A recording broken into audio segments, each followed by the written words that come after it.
Nichole Berlie live in Chicago. We do begin today with the very latest on the assassination of conservative political activist Charlie Kirk and the massive manhunt for his killer. These are new pictures just into the newsroom of a person of interest just being released by the FBI moments ago. These new images come after an update earlier this morning from authorities on what they say they have learned so far, starting with the killer's movements before and after the fatal shooting. Starting at 11:52 a.m., the subject arrived on campus, shortly away from campus. We have tracked his movements onto the campus, through the stairwells, up to the roof, across the roof to a shooting location.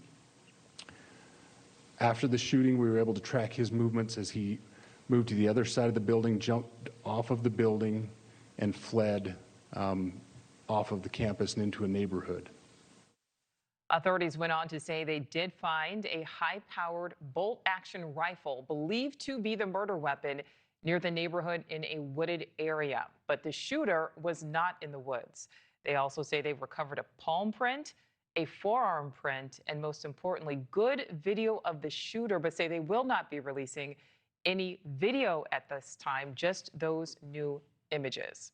We do have team coverage of the shooting and reaction, which continues to pour in from Washington this morning. NewsNation's Xavier Walton is on the ground in Utah. Kelly Meyer is live for us outside of the White House. Xavier, let's start with you. Well, Nichole, yeah, the sense of urgency here on the ground, here outside of the school, is certainly picking up a little bit. And you could tell just by the sheer fact that now the FBI releasing those images of that person of interest in that press conference, which happened just over here less than 2 hours ago. They said they had video and really good images of the person of interest, the suspect they believe pulled the trigger, the gunman, if you will.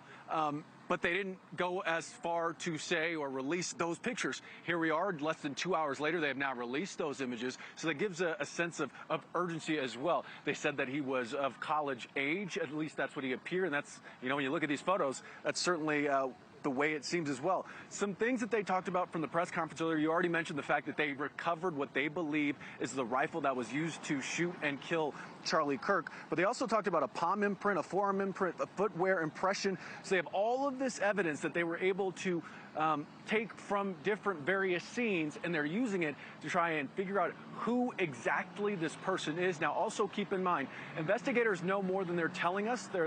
They know more than they're leading on. Here's the thing. When it comes to these sort of investigations, this sort of situation, very active, very fluid, they're not going to tell us all that they know, but here's part of what they had to say earlier today. We're confident in our abilities right now, and we would like to move forward in a manner that keeps everyone safe and moves this process appropriately. Thank you for watching. Subscribe below and download our NewsNation app right now on your phone, and you will get fact-based, unbiased news for all Americans.